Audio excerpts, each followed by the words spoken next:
Hey, what's up yung mga kalods? Ayan mga kalods, isang mapagpalang araw po sa ating lahat. Ayan, may deliver ako mga kalods ha. Pakita ko po sa inyo dito ulit sa hotel mga kalods. Ayan, ayan yung dineliver ko mga kalods. Ayan, 4-inch pipe dama mga kalods. Ayan, ayan, hindi pa gano'n tapos mga kalods. Ang laking pa nang gagawin. Ito yung magiging elevator nila. Dito ako sa baba. Ayan, may pintuan dito.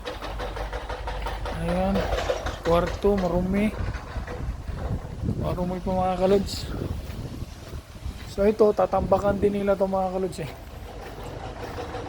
Tatambakan ng buhangin to para magkaroon ng tiles ba. Ayan, kwarto rin yung mga kalods. Ayan.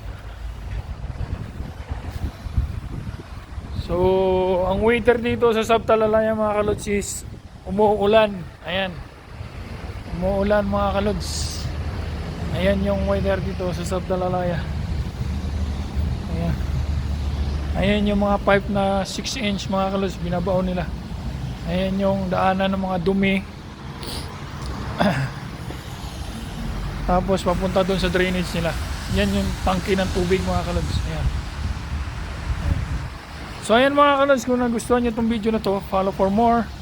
Thanks for watching mga kalods. God bless.